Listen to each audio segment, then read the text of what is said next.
Every human being is worth listening to a story. Who you are here in high school, but it's not who you are, right? You'll find yourself there. Failure's okay, and everybody does that, and nobody actually really cares if you fail as long as you kind of keep going. How you respond to adversity marks your character is what I like to say, and in college you're given plenty of opportunity to respond. I could have done it without college, there's no way. Not everybody knows that they can do it if they just do a little bit more. I've certainly never known anybody that has come back and said, I wish I would have messed around more. I wish I would have goofed off more. Just because something horrible happens or something that seems like, oh, that's what I wanted to do and I can't do it, that doesn't mean you can't. It means you have to take that experience and make positive out of it.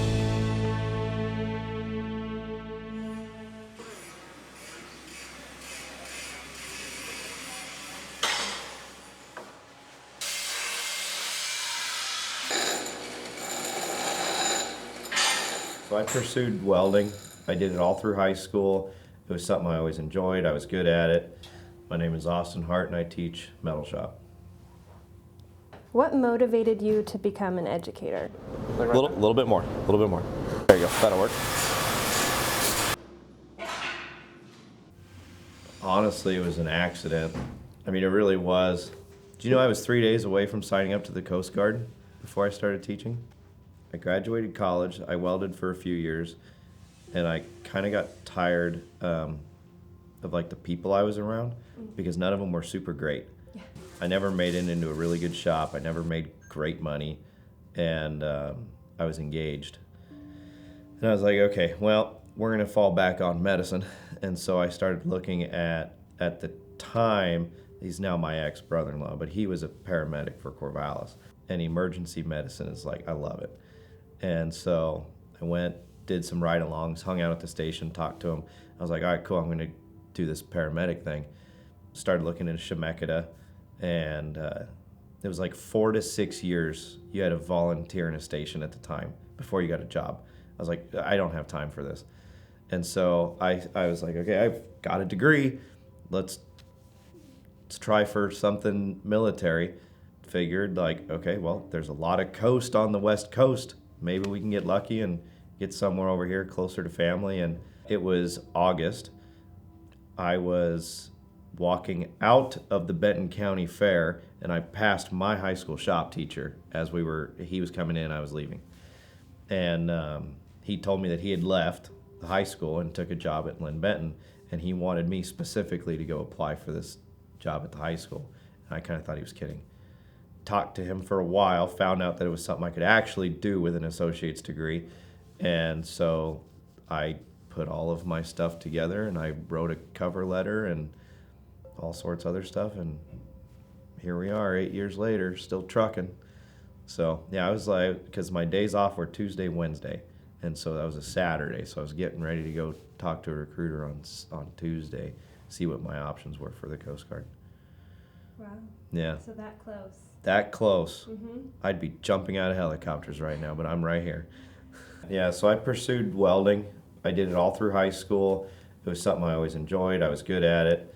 The money was pretty good. It was a short degree, which was a bonus. Actually, when I graduated, I wanted to go through the welding program, go work, and then go back to school for something in forestry, and that just never panned out. And so I just stuck with the welding thing. How did college shape your career path? Well, it taught me almost everything I know about it. So that was a pretty major factor in how it shaped it. So I'm a pretty big advocate for whatever's going to make them happy in the long run. And so if I've got a kid that is going to make good money and be happy, just going straight to work, I'm going to tell them to do that. That's what I see a lot in my area. If I have a kid that's going to be happy pursuing nursing, cool, go do nursing. Like, you don't have to do welding or whatever. Like, just find something, whatever it is, that makes you happy. I've got a kid right now that wants to be an electrician. She's trying to figure out like the apprenticeship and everything else, and it's like, well, there's companies that'll hire you. She was talking about going through like the union training facility. And I was like, it's not your only option. And so I found some companies that will do all the training in-house, and then she won't she won't be union. I was like, but you're gonna make just as much money, so it's fine. And so just seeing those different options. So one thing you can do, switch me spots. So instead of like trying to slide your hand, because you're never gonna have a steady slide. So if you put Did your you face hand any like challenges during your college years, and how did you overcome them? I was actually in a pretty major accident while I was going to school. I actually almost lost my right foot. And so being a welding major, everything was shop related. It was all I did was I had 8 hours a day where I was in the shop.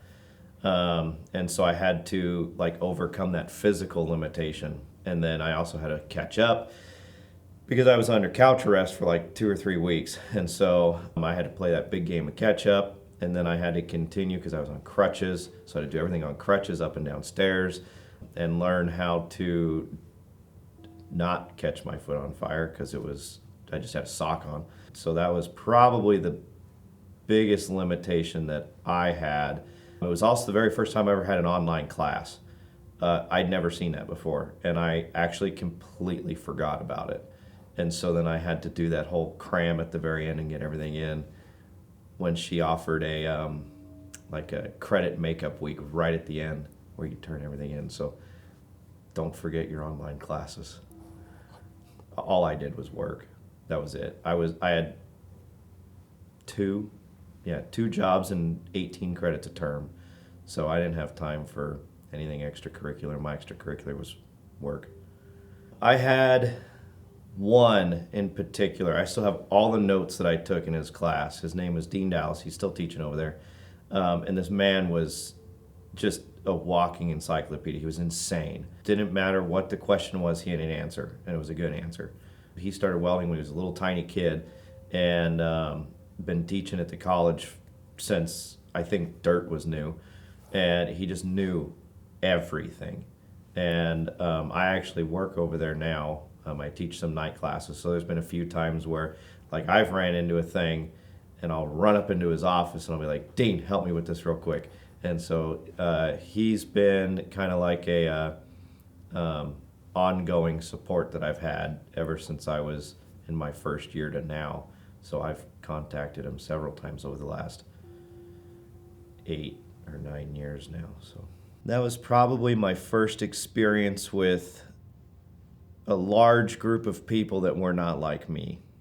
Everyone was a little different. I went to school with everyone from, fresh out of high school kids to we had like very old people that we went to school with.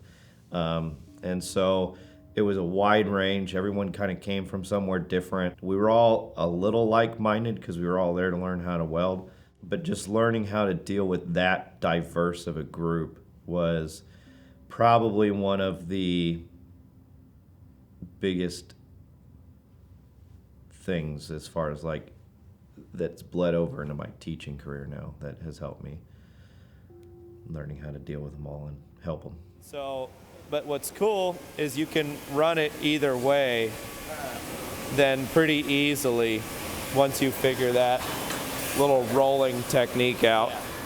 There you go. Do you have a funny story to share about college? Not that I can remember. No? No, it was boring. I'm telling you, you chose the most boring person. Like I just showed up at 7:30, I left at 10 at night when it was done, and then I found time to work. Like that was it. Were you planning to go to college when you were in high school? Yeah, that was the plan. I think when I graduated high school, they read my little thing, and it was gonna go for welding, and then go back to OSU at some point. And then that never happened. So I just did the welding thing. Okay. Yeah. If you could go back to college, what would you do differently? I would have went medical. I would have went somewhere in medicine, either like paramedic or something in the OR, or I would have went Coast Guard, Navy. I would have done something medical. I'm the only person in my family that didn't pursue medicine in one way or another. Bet you didn't know that.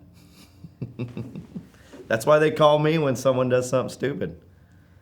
Something motivational or inspirational to say to your students. Don't stop pushing forward. Forward progress is the only way you're going to make it anywhere. You can't get stagnant. It doesn't matter what's happening, how bad it is, how deep of a hole you feel like you're in. You just have to make forward progress. And if that's a step a day, then cool. That's one step farther than you were yesterday. And so that's always been my biggest motivational advice. It's got me through a lot, so.